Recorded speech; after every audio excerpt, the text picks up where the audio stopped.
पूज्य गुरुदेवाय नमः। ओम श्री कृष्णाय नमः।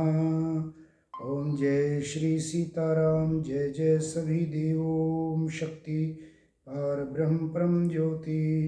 ओम श्री परमात्मने नमः। भगवत प्रेमी आत्मीय जन भाई और बहनों, पिछले सत्संग में श्री भगवान ने भक्त के लक्षण का वर्णन करते हुए बताया कि मेरे भक्त मुझे सबका कर्ता भर्ता पालन करने वाले और भोग करने वाले सब कुछ परमात्मा ही है, अर्थात पूर्ण समर्पण का भाव भक्त का भगवान के प्रति ऐसा दर्शाया। अब आगे भगवान छठे अध्याय में भक्ति से युक्त, भक्ति भाव से युक्त कर्म योग की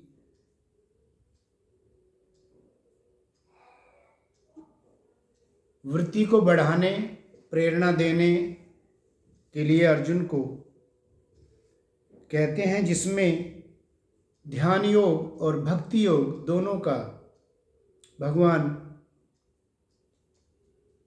प्रेरणा देते हुए कह रहे हैं। श्री भगवान उवाच अनाश्रित करम फलम कार्यं करम करोति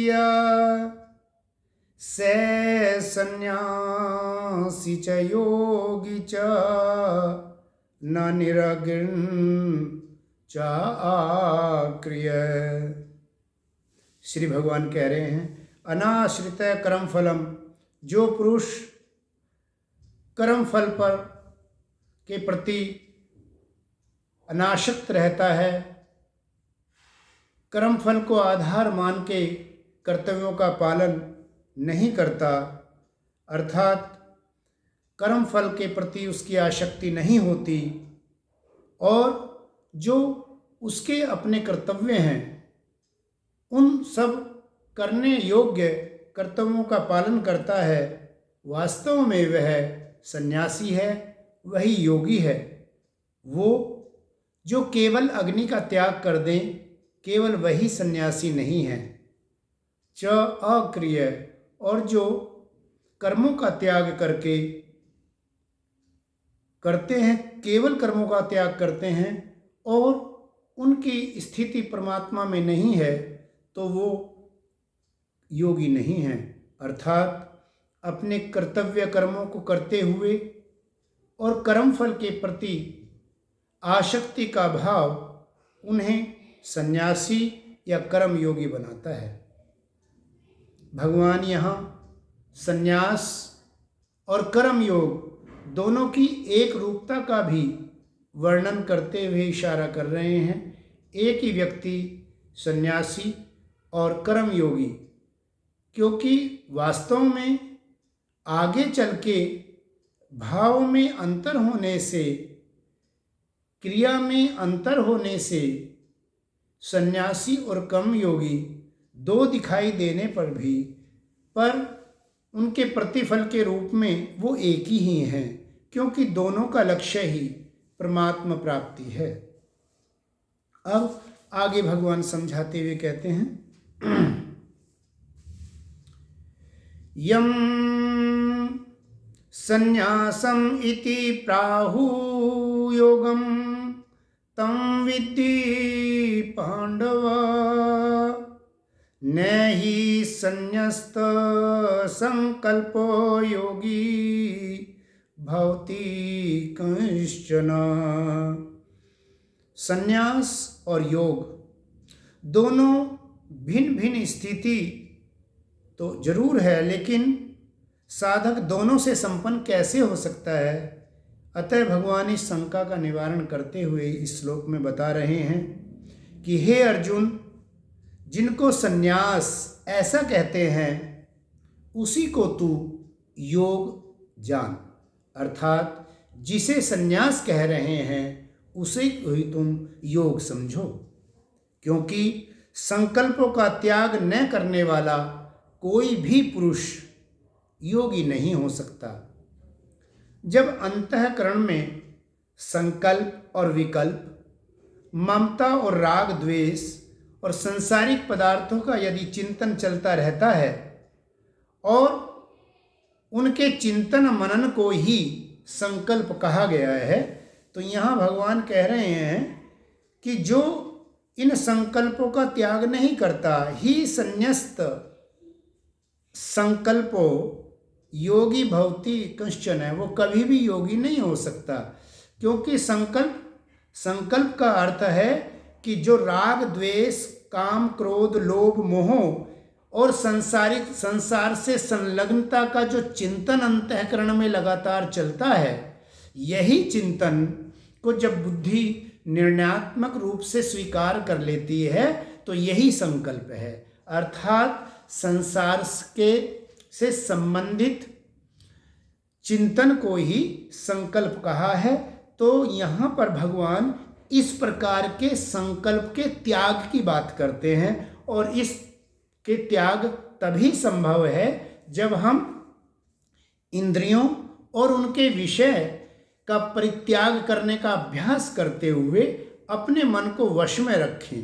और मन में वश में रखने का उपाय भी, जैसे कि पहले भी भगवान बार बार बता रहे हैं, कि परमात्मा में जब समर्पण हो जाता है, मन में परमात्मा से संबंधित ही भाव उठते हैं, मन परमात्मा के नाम गुण रूप लीला इत्यादि में संलग्न रहता है, तो मन स्वतः ही संसार से हटके परमात्मा में लग जाता है। सांसारिक रंग की बजाय परमात्मा रंग से रंग जाता है, भक्ति से रंग जाता है। इस प्रकार से मन के वश में होने से समस्त इंद्रियां और उनके विषयों के प्रति भी हमारा अनासक्त भाव और दृढ़ होकर हम अनासक्त भाव में निष्काम भाव से एक योगी के रूप में जी सकते हैं। तो वहीं भगवान ने कहा कि जो इस प्रकार के संसार से संलग्न का जो चिंतन है उसके त्यागे बिना कोई भी, हे पांडव, हे अर्जुन, क्या नहीं,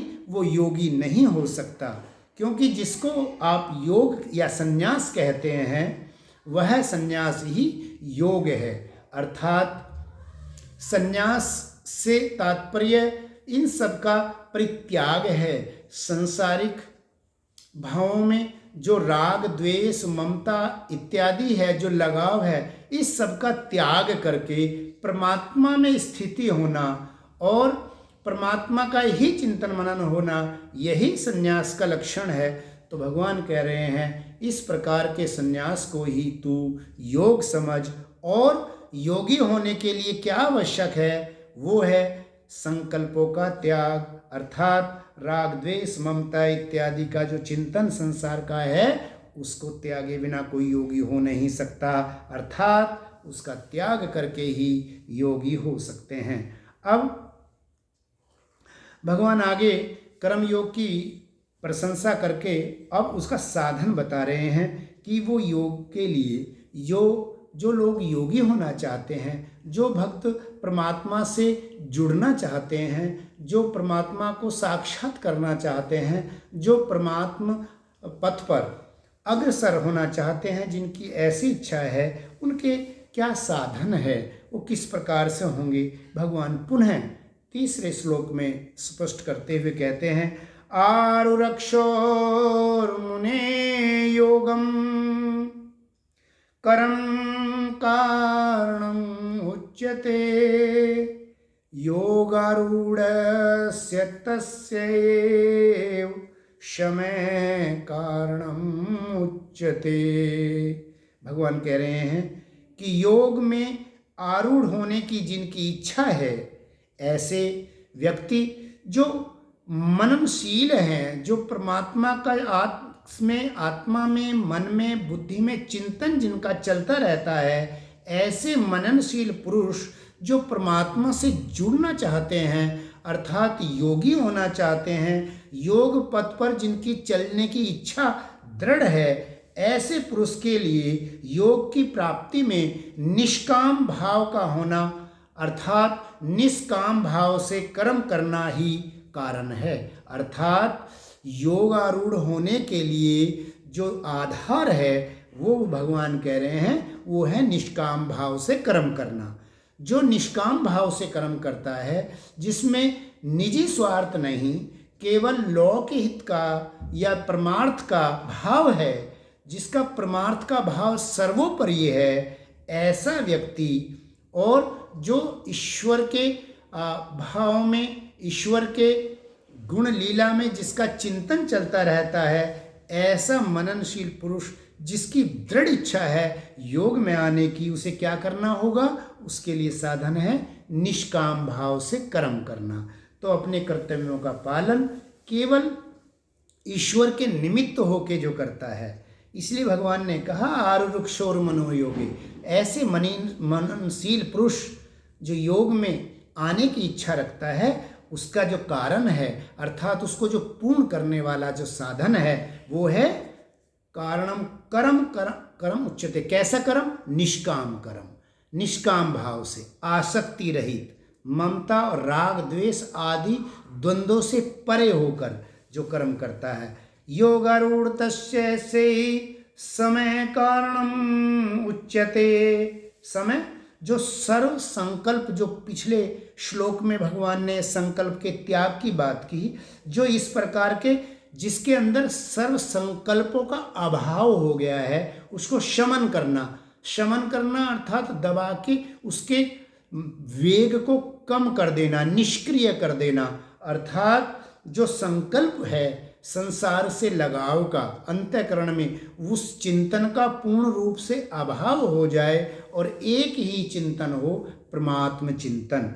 तो इस प्रकार से जो योगारूढ़ हो गए हैं उनके लिए भी इस प्रकार से अंतःकरण का जो चिंतन है वहाँ भी उसका भी त्याग आवश्यक है, वो भी एक साधन है। क्योंकि अगर हमने मात्र केवल इंद्रियों से होने वाले कर्मों का केवल त्याग किया और अंदर विषय का चिंतन चलता रहा तो भी हम योगारूढ़ नहीं हो सकते, योग पथ पर हम नहीं रह सकते हैं। तो योग पथ पे रहने के लिए भी सब प्रकार के संकल्पों का शमः कारणम उच्यते, वह समन करना ही, कारणों को, ये सर्व संकल्पों का अभाव ही उसका आधार अर्थात एक साधन है। तो दो प्रकार के साधन, एक तो ये निष्काम भाव से कर्म करना, दूसरे अंतःकरण में जो संकल्प विकल्प का चिंतन मनन है उसका अभाव करना, अर्थात वो चिंतन, संसार का चिंतन ना होना। ये दो साधन भगवान ने बताए। अब उसके लक्षण क्या है? जो योगारूढ़ पुरुष है उसके लक्षण बताते हुए भगवान अगले श्लोक में कहते हैं, अध्याय 6 श्लोक 4, यदा हि न इंद्रियार्थेषु न कर्मस्वनुषज्यते सर्वसंकल्प सन्यासी योगारूढ़ तदोच्यते। भगवान कहते हैं कि जिस काल में न तो इंद्रियों के भोगों में और उनसे संबंधित कर्मों में जब योग पथ पर चलने वाला पुरुष आसक्त नहीं होता, उस समय जब सब प्रकार के सांसारिक संकल्प को त्याग देता है, अर्थात सर्व संकल्प सन्यासी, अर्थात ऐसा त्यागी पुरुष जिसने संसार के सब प्रकार के द्वंद्वों के संकल्प का त्याग कर दिया है, वह पुरुष योग पर, मार्ग पर चलने वाला कहा जाता है, अर्थात उसको योगारूढ़ कहा जाएगा। ऐसे कर्म योग को बताया जाएगा कि वह इस योग के पथ पर चल रहा है, अर्थात उसको योगारूढ़ कहा जाएगा। भगवान समझाते हुए कह रहे हैं कि जो आसक्ति या द्वेष पूर्वक जो संसारिक विषय का जो चिंतन किया जाता है, इस प्रकार के किसी से राग है, किसी से द्वेष है, या और विभिन्न संसार में हमारा संबंध है, उनसे हमें बर्ताव करना है। भगवान ने अभी तक यही समझाते चले आ रहे हैं कि किस प्रकार से कीचड़ और जल दोनों से पोषण लेने के बावजूद भी कमल जल से और उसके प्रभाव से निर्लिप्त रहता है, उसी प्रकार से संसार में रहते हुए इसका चिंतन मनन हमें आसक्ति को बढ़ाने वाला है, और संसार का चिंतन मनन किए बगैर अगर हम रहते हैं तो वो हमारे से इस आसक्ति को विच्छेद करने वाला है। संसार के प्रति आसक्त न रहते हुए भी संसार के कर्मों का व्यवहार करते हुए जो पुरुष उस परमात्मा का चिंतन में संलग्न रहता है, वही योगारूढ़ है, वही योग के मार्ग पर सही से चल रहा है। तो यहाँ आई विशेष बात आई कि किसको हम कहेंगे कि यह योगी पुरुष है, अर्थात योग के रास्ते पर अग्रसर है।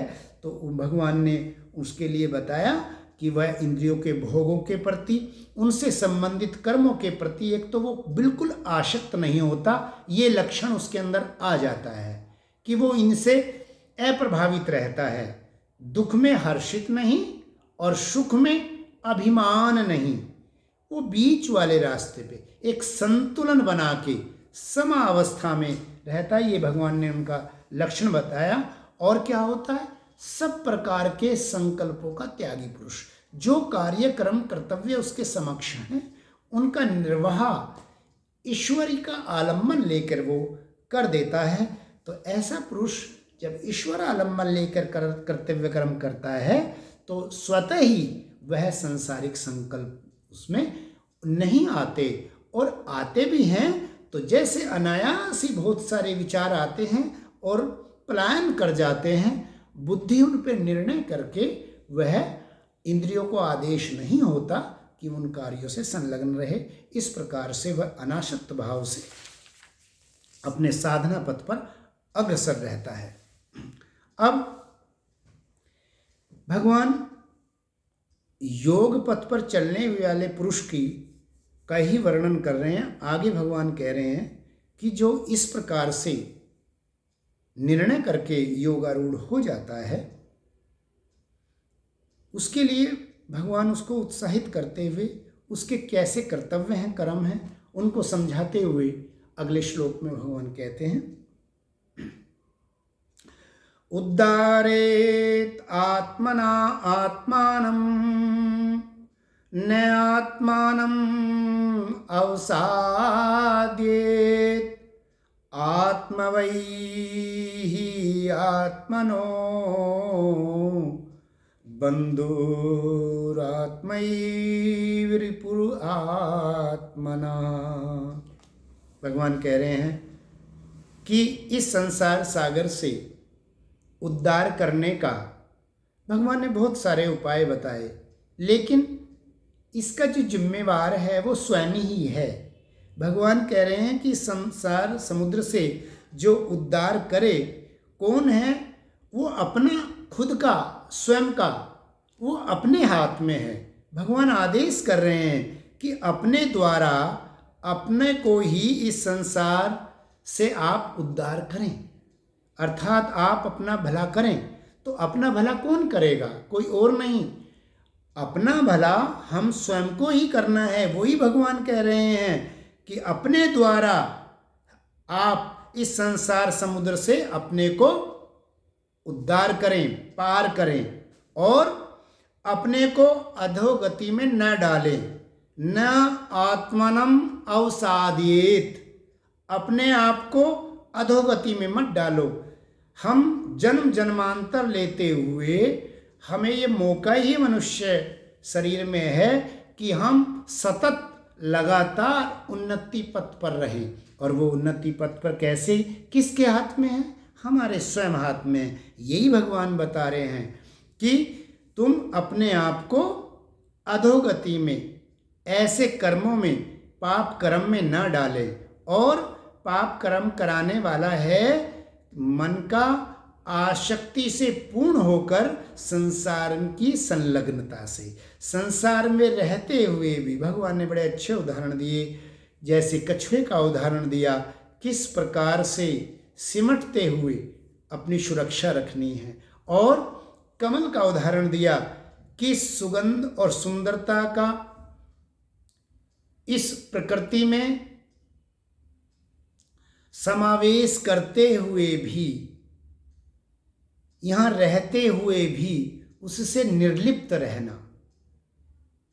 और ये बड़ा आसान हो जाता है कब? जब भक्ति भाव से साधक साधना पथ पर चलता है तो स्वयं ईश्वर, वो सत्ता, महामाया जिसे कहते हैं कि भाई ये ठग लेती है, लेकिन वो भी कब ठगती है? जब उसके ठगाई के गुण हमारे अंदर हों, और वो है काम का, क्रोध का, लोभ का, मोह का, किसी से ईर्ष्या का, द्वेष का।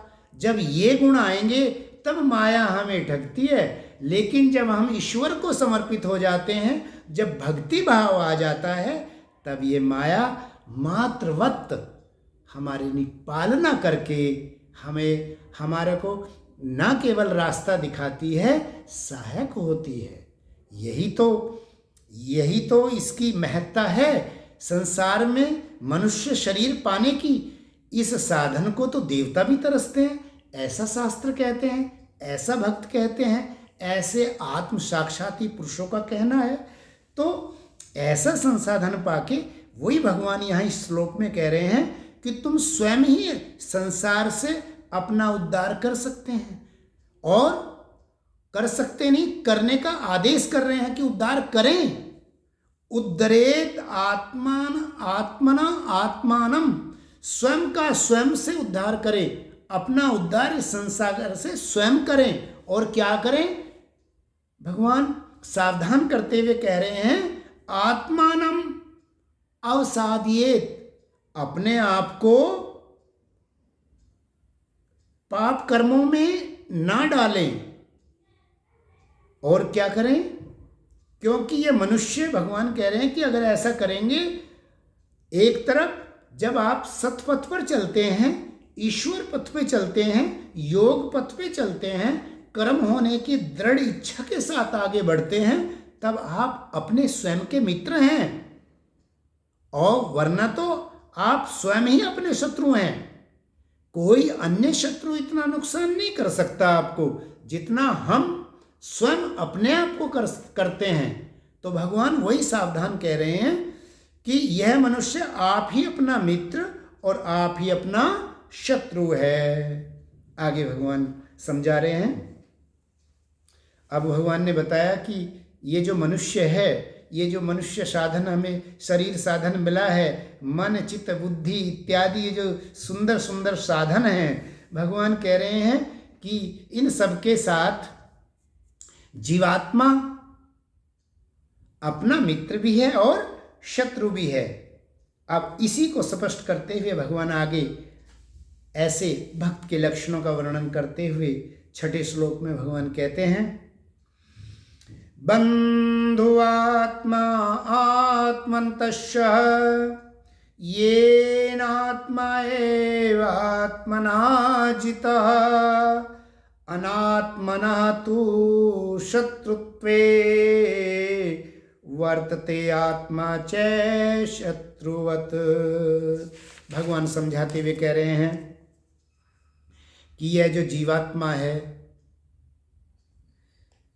और यह मन और इंद्रियों सहित जब इस शरीर को जीत लेता है, और ये कहने में भी है मन के जीते जीत है, जिसने मन को जीत लिया तो समझ लो सब समस्त इंद्रियों और उनके विषय पर उसने काबू पा लिया, उनको वश में कर लिया।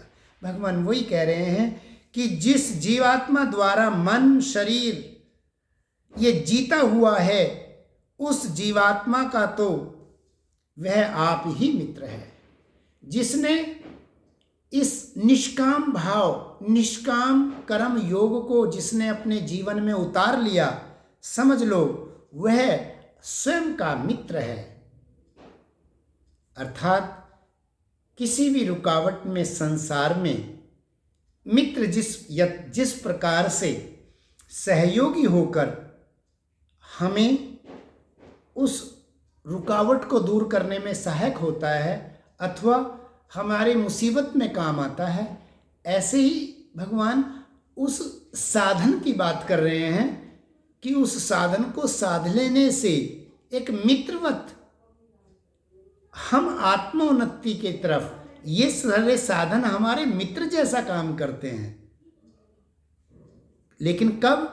जब ये हमारे अपने हो जाते हैं, हमारे बस हो जाते हैं, हमारे कहने से क्रियान्वित होते हैं, तब। हमारे मन ने कहा और हमने किया, ऐसा नहीं। हमारे कहने से जब मन काम करता है, जब ये हमारे अपने हो जाते हैं, तो भगवान वही इशारा कर रहे हैं कि जीवात्मा द्वारा जब मन, बुद्धि, शरीर, इंद्रिया आदि जो जीत लेता है, वह जीवात्मा स्वयं का मित्र है। और जिसके द्वारा मन तथा इंद्रिय, शरीर इत्यादि पर जिसका वश नहीं है, अर्थात जिसने उनको नहीं जीता है, उसके लिए वह अपना स्वयं ही शत्रु है। अर्थात यह सब चीज़ें शत्रु की नाई बरतते हैं। अर्थात ये साधन फिर हमारे सुसाधन ना होकर कुसाधन बन जाते हैं, ये कारण बन जाते हैं अधोगति के। इसलिए ये हमारे अपने हों, हमारे बस में हों। और ये कब होगा? भगवान ने, देखिए गीता में अभी तक जितना भी हम चल के आए हैं, उसमें बहुत सुंदर तरीके से आत्मा का स्वभाव भगवान ने बताया, आत्मा के लक्षण को बताया, चिंतन मनन करने और योग में बैठने की स्थिति बताई, किस प्रकार से हम इस मन को वश में करने, इसमें प्राण शक्ति को अपने में स्थायित्व के लिए स्थापित करने हेतु प्राणायाम का भगवान ने बताया, विभिन्न विभिन्न साधनों का भगवान ने वर्णन किया, ताकि जीव जैसा और जहाँ जिस स्थिति और परिस्थिति में हो, सब उसे बहुत सहज तरीके से आत्मसात करके अपने परम लक्ष्य की तरफ बढ़ सके, ऐसा परमात्मा ने बताया है। और अब छठे अध्याय में भक्ति भाव को आधार लेके भगवान ध्यान योग और भक्ति योग की तरफ हमें इशारा करते हुए वही चीज़ दूसरे शब्दों में समझा रहे हैं। और संपूर्ण गीता में भगवान आत्मा और परमात्मा का परिचय देते हुए विभिन्न प्रकार के संसाधनों को भगवान बताते हुए हमें चलते हैं। उसी क्रम में हम आगे भगवान के इन उपदेश को दोहरा कर अपने में दृढ़ता लाते हैं कि हम उस पथ पे आगे बढ़ सके। तो यहाँ भगवान ने बताया कि किस प्रकार से जब हम इंद्रियों पर संयम धीरे धीरे एक एक अभ्यास के द्वारा, मैंने पिछली बार भी जिक्र किया था कि हमें अपनी साधना को एक सिस्टम के साथ, एक अनुशासन में लाके एक एक इंद्रियों पर चिंतन और मनन करके कि उसकी अब इस समय में कैसी और कितनी आवश्यकता है, उसकी सदुपयोगिता का चिंतन मनन करें और धीरे धीरे आगे बढ़ें। और इसके लिए जब हमें किसी साधना और शक्ति की ज़रूरत है, तो वो है परमात्मा का नाम। परमात्मा के नाम का जो भी नाम आपको प्रिय है, जो भी भगवान का स्वरूप आपको अच्छा लगता है, उसका ध्यान और चिंतन मनन और उनके रूप गुण लीला का वर्णन करें, उनके नाम को जाप करें। यही हमारा अवलंबन बन जाता है, आश्रय बन जाता है, सहारा बन जाता है। और हम संसार के जो कि क्षण भंगुर आश्रय है, अनित्य है, उसको त्याग करने में सक्षम हो जाते हैं। अब आगे भगवान हमें समझा रहे हैं कि जिसने मन को जीत लिया, जिसने इंद्रियों पर अपना वश कर लिया है, वह अपना मित्र कैसे है। इस बात को स्पष्ट करने के लिए भगवान शरीर, इंद्रिय और मन रूप आत्मा को वश में जो कर लेते हैं, उसका फल बताते हुए कहते हैं, ताकि हमें प्रेरित कर रहे हैं भगवान। आगे उसके लक्षण बता रहे हैं कि कैसे वो करते हैं। तो 7वां श्लोक में भगवान कह रहे हैं, जितात्मना प्रशान्तस्य परमात्मा समाहित शीतोष्ण सुख दुखेषु तथा मान अपमानयो। जिता आत्मने प्रशान्तस्य है, जिसका अपने मन को जीत लिया, जो इंद्रिय जित हो गया, जिसने इंद्रियों को जीत लिया, वह सर्दी गर्मी सुख दुख में और मान अपमान में उसके अंतःकरण की वृत्तियां भली भांति शांत होने की वजह से इन सब से अप्रभावित रहती हैं।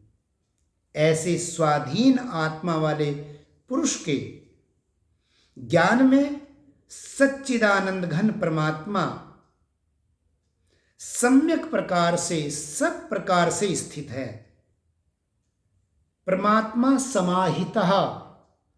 समाहित हैं रोम रोम में, कण कण में, अर्थात उसके ज्ञान में परमात्मा के सिवा और कुछ नहीं है। अर्थात संपूर्ण जो कुछ भी दिख रहा है, जो कुछ भी अनुभव में आ रहा है, सब कुछ परमात्मा ही है। ये लक्षण उस व्यक्ति में आ जाता है और ये सांसारिक सुख दुख इत्यादि मान अपमान इन सब से वो इसलिए अप्रभावित रहता है क्योंकि उसने इंद्रियों, उनके विषयों और मन को क्योंकि उसने अपने वश कर लिया है। ये अब उसके मित्र की भांति उसके सहायक होते हैं, अवरोध नहीं उत्पन्न करते। जिसका अंतःकरण चित्त शांति स्वरूप परमात्मा से ओतप्रोत हो गया है, उसको ये संसारिक सुख दुख सर्दी गर्मी मान अपमान इत्यादि कुछ भी प्रभावित नहीं करते। इस प्रकार से आज का सत्संग का जो मुख्य बातें एक बार पुनः, जैसा कि हम हमेशा दोहराते हैं कि हमने आज भगवान के उपदेश में क्या हमने आज दोहराया, उसी को एक बार सूक्ष्म शब्दों में दोहराते हुए